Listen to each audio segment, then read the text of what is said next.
আসসালামু আলাইকুম রহমতুল্লাহ। ঈদ মোবারক। ইউনুস ডেলিকাস কুজিং চ্যানেলের পক্ষ হতে আজকে নিয়ে আসলাম স্পেশাল ঈদের জন্য বিরিয়ানি। চলুন তাহলে দেখা যাক বিরিয়ানিটা কীভাবে তৈরি করেছি। আসসালামু আলাইকুম রহমতুল্লাহ বরকাতু। ইউনুস ডেলিকাস কুজিং চ্যানেলের পক্ষ হতে সবাইকে ঈদ মোবারক, ঈদের শুভেচ্ছা। আজকে আমি ঈদ উপলক্ষে মুরগি দিয়ে বিরিয়ানি রান্না করব। এই জন্য আমি উপকরণ নিয়েছি। এখানে নিয়েছি গোলমরিচ, এলাচ, তেজপাতা, দারচিনি, লবঙ্গ, আদা, কাঁচামরিচ, রসুন, পেঁয়াজ, টমেটো, মুরগি টুকরো করে নিয়েছি, ধনিয়া পাতা আর আলু। এর সাথে থাকবে বিভিন্ন মশলার আইটেম, মশলা মরিচ গুঁড়াগুলো। তো চলুন আর দেরি না করে আমরা কাজে নেমে পড়ি। আমার তেলগুলো গরম হয়ে আসছে, এখন আমি পেঁয়াজগুলো দিয়ে দেবো। দেখুন পেঁয়াজগুলো আমি কুচি কুচি করে নিয়েছি, সবগুলো পেঁয়াজ একসাথে দিয়ে দেবো।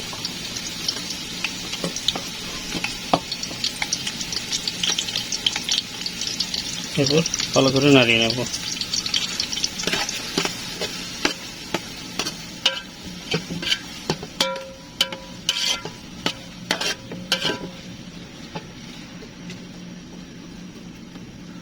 এগুলো একটু সিদ্ধ হোক।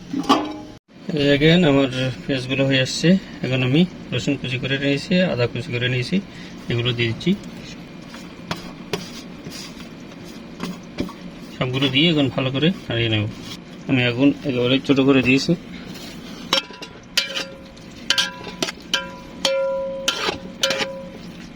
দেখেন আমার পেঁয়াজ রসুন সিদ্ধ হয়ে আসছে।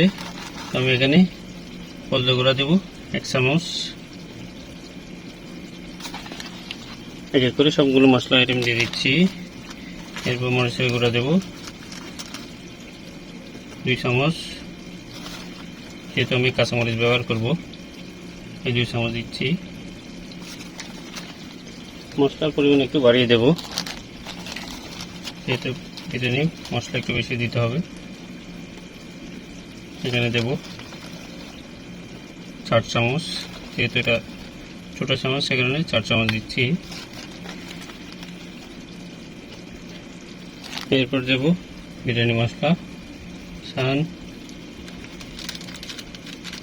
এটা অর্ধেক দিয়ে দেব। এরপর দেব দই, এটা আলমারাইয়ের দই। কাঁচামরিচটাও দিয়ে দিচ্ছি, টমেটোও দিয়ে দিচ্ছি। টমেটো এগুলো গলে যেতে হবে, এগুলোর সসের পরিবর্তে কাজ করবে। এখন আমি ভালো করে নাড়িয়ে নেব। মশলাগুলো কি সুন্দর হয়েছে। একটু পানি দিতে হবে, যেহেতু মাছটা দিচ্ছি, এখন এগুলো লেগে যাবে আবার। আমি যেহেতু দই দিয়েছি, দইয়ের ডিব্বার মধ্যে পানিগুলো দিয়ে ভালো করে দিয়ে দেবো। দেখেন কি সুন্দর হয়েছে দেখতে, কালারটাও কি সুন্দর আসছে। এখন আমি ঢাকনা দিয়ে দেবো। বাচ্চা কিন্তু লবণ দেওয়া হয় নাই, লবণটাও দিয়ে দিই।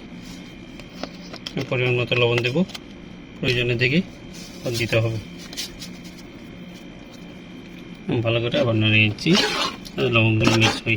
এরপর আমি উপরে ঢাকনা দিয়ে দেবো। এখন আমি রং, এলাচি, দারচিনি এগুলো সবগুলো দিয়ে দেবো, দিয়ে আবার ভালো করে নাড়িয়ে নেব। এই দেখেন কি সুন্দর ঘন হয়েছে। সে দেখতে পাচ্ছেন মশলাগুলো হয়ে আসছে। এখন আমি মাংসগুলো দিয়ে দেব। মাংসগুলো দিয়ে ভালো করে নাড়িয়ে নেব। এখানে আমি মুরগির কলিজা, গিলা সবগুলো দিয়ে দিচ্ছি। আমি আগুন ছোটো করে রাখছি, কারণ লেগে যাবে, সে কারণে মিডিয়াম আঁচের মধ্যে ধীরে ধীরে আমি রান্নাটা করব। এগুলো যত ধীরে ধীরে রান্না করা যাবে তত খেতে স্বাদ হবে। এই যে দেখেন মাংসগুলো দেখতে কি সুন্দর হয়ে গেছে, মাংসগুলোর সাথে অ্যাডজাস্ট হয়ে গেল। এখন আমি ঢাকনা দিয়ে আরও 10 মিনিট রেখে দেবো। এভাবে এই দেখেন আমার মাংসগুলো একেবারে সিদ্ধ হয়ে আসতেছে। এখন আমি এখানে ধনিয়া কুচি দিয়ে দেবো। আমি ধনিয়াগুলো কুচি করে নিয়েছি। ধনিয়ার গুঁড়া যেগুলো যদি এখানে মাংসের সাথে দেওয়া হয় তাহলে ওটার একটা আলাদা ফ্লেভার আসে, সে কারণে আমি ধনিয়ার গুঁড়া এগুলো আগে দিয়ে দিই। পাতার অংশগুলো আমি রান্না শেষ হলে তারপর দেবো। এখন আমি ভালো করে নাড়িয়ে নেব।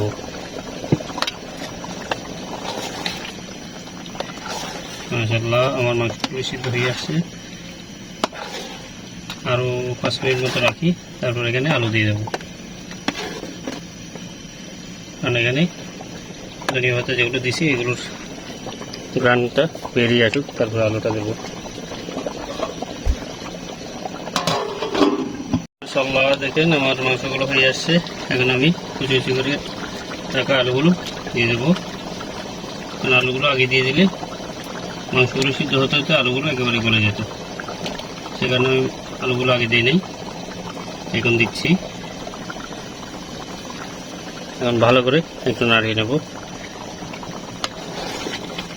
দেখেন মাংসগুলো কি সুন্দর হয়েছে।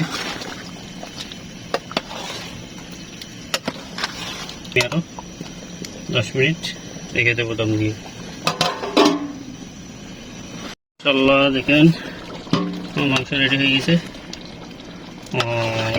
একেবারে খুবই ঘন ঘন হয়েছে। আলুগুলো এখনও একেবারে গোটা গোটা রয়ে গেছে, ভাঙে নাই। আগে দিয়ে দিলে কিন্তু এগুলো ভেঙে যেত। এখন এখানে আমি চাউল দিয়ে দেবো। চাউলগুলো আমি আগে থেকে ভিজিয়ে রেখেছি। এখন সবগুলো চাউল এখানে ঢেলে দেবো। এই দেখেন চাউলগুলো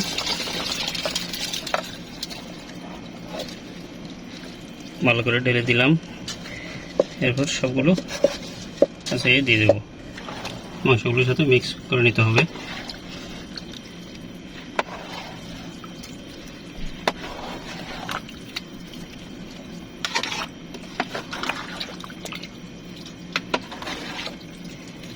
এরপর এখানে আমি দিয়ে দেবো ঘি। এগুলো খুবই ভালো ঘি। এখান থেকে আমি 2 চামচ পরিমাণ ঘি দিয়ে দেবো, যাতে গ্রানও হয়, খেতেও সুস্বাদু হয়। আমি চুলের আগুন কিন্তু একেবারে কমিয়ে দিয়েছি।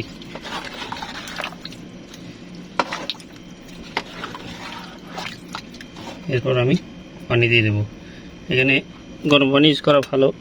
আমার যেহেতু একটাই চুলা এবং বড় পাতিল একটাই রয়েছে, তাই আমি ঠান্ডা পানি ইউজ করতেছি। পানি আর দেবো না, কারণ যেহেতু চাউলগুলো আগে থেকে পানিতে ভেজা ছিল, পানি খেয়ে নিয়েছিল। তারপর একটু নাড়িয়ে নিই। কারণ আমি ঢাকনা দিয়ে দেবো, হালকা আগুনের মধ্যে এটা হতে থাকবে। দেখি আমার ভাতগুলোর কি অবস্থা। মাশাআল্লাহ ভাতগুলো তো অনেক ফুটে উঠে গেছে উপরে। একটু নাড়িয়ে দিই। মাশাআল্লাহ ভাত হয়ে আসছে। দেখি হয়েছে কিনা। আর একটু ভাবের মধ্যে থাকলে হয়ে যাবে। মাশাআল্লাহ দেখো আমার বিরিয়ানি হয়ে গিয়ে, ये देखें একেবারে পারফেক্ট। বেশি নরমও হয় নাই, চাউলও হয় নাই।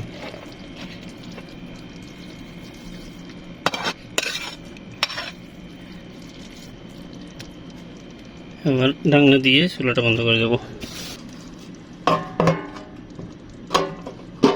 মাশাআল্লাহ দেখেন আমার বিরিয়ানি কেমন হয়েছে। এই যে আমার ভাই, ঈদ মুবারক বিরিয়ানি। এটা এই যে দেখেন কি রসালো রসালো বিরিয়ানি হয়েছে।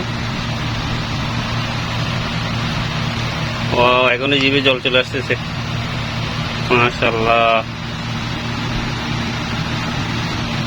তো আপনারাও চাইলে এরকম সুস্বাদু করে মজা করে রান্না করে খেতে পারবেন। ভিডিওটি বেশি করে শেয়ার দেবেন, যাতে অন্যরাও দেখে শিখতে পারে, খেতে পারে। তাতে রয়েছে ডিম, একসাথে খাবো।